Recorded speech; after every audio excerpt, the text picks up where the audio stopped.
तेनालीराम लिंगाचार्युल का जन्म थुमलुरु गांव में एक तेलगी भट्ट ब्राह्मण परिवार में हुआ था। हालांकि एक लोकप्रिय धारणानुसार उनका जन्म तेनाली नामक गांव में हुआ था। तेनालीराम का जन्म नाम रामकृष्ण शर्मा था और उनके पिता गरालपति रमैया गांव के मंदिर में पुजारी थे। बाल्यकाल में ही पिता का साया तेनालीराम के सिर से उठ गया और माता लक्ष्मम्मा द्वारा उनका पालन पोषण किया गया। औपचारिक शिक्षा तेनालीराम ने कभी प्राप्त ही नहीं की, किंतु वे बचपन से ही कुशाग्र बुद्धि के थे। उनकी वाक्पटुता का तो कोई जवाब ही ना था। नटखट तो इतने थे कि कोई भी उनकी शरारतों से बच नहीं पाता था। एक दिन तेनालीराम की भेंट गांव के एक ज्ञानी संत से हुई। संत ने उन्हें एक मंत्र देते हुए कहा कि पुत्र, गांव की काली मंदिर में जाकर इस मंत्र का 1,00,000 बार जाप करो। इससे काली माता प्रसन्न हो जाएंगी और तुम्हें दर्शन देकर वरदान प्रदान करेंगी। तेनालीराम तुरंत काली मंदिर गए और वहां संत द्वारा दिए गए मंत्र का जाप करने लगे। जैसे ही 1,00,000 जाप पूर्ण हुए, काली माता अपने 100 मुख के भयंकर स्वरूप में उनके समक्ष प्रकट हो गईं। काली माता का भयंकर स्वरूप देखकर कोई भी सामान्य बालक भयभीत हो जाता, किंतु तेनालीराम भयभीत होने के स्थान पर जोर जोर से हंसने लगे। जब काली माता ने हंसने का कारण पूछा तो वे बोले, माता, मेरी तो मात्र एक ही नाक है। जब मुझे जुकाम हो जाता है तो मैं तो परेशान हो जाता हूँ। आपके तो 100 मुख होने के कारण 100 नाक हैं और हाथ मात्र 2। मैं सोच रहा हूँ कि ऐसे में आप क्या करती होंगी।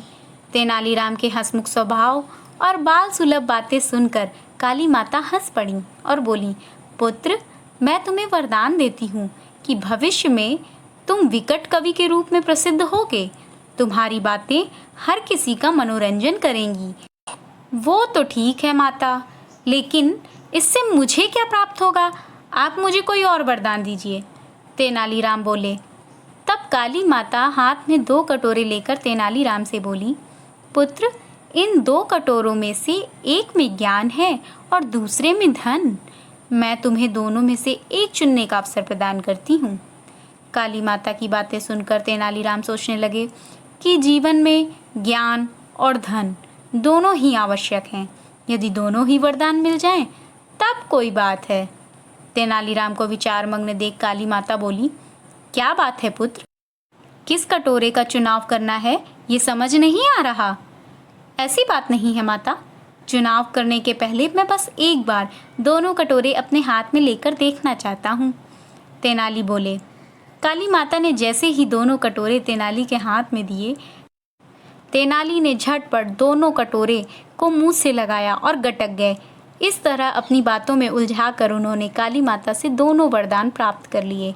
माता, क्षमा करना, जीवन में ज्ञान और धन दोनों ही आवश्यक हैं, इसीलिए मैंने दोनों ले लिए। जब तेनालीराम ने भोलेपन से ये बात कही तो काली माता हंसने लगी। पुत्र, मैं तुम्हें दोनों वरदान देती हूँ। जीवन में तुम कई सफलताएं प्राप्त करोगे, किंतु ध्यान रहे कि तुम्हारे मित्र तो होंगे ही, शत्रु भी कम नहीं होंगे, इसलिए होशियार रहना। इतना कहकर काली माता अंतर ध्यान हो गईं। आगे चलकर तेनालीराम विजयनगर के राजा कृष्णदेव राय के प्रिय मंत्री बने। उन्हें लोगों का बहुत स्नेह प्राप्त हुआ और धन संपदा की भी कमी न हुई, किंतु उनके जीवन में शत्रु भी बहुत रहे जो उनके विरुद्ध षड्यंत्र रचते रहे। तेनालीराम भी अपनी चतुराई से सदा उन्हें मात देते रहे। तो कैसी लगी आपको तेनालीराम की ये कहानी? हमें कमेंट करके बताएं और चैनल को लाइक, शेयर एंड सब्सक्राइब करना बिल्कुल मत भूलें।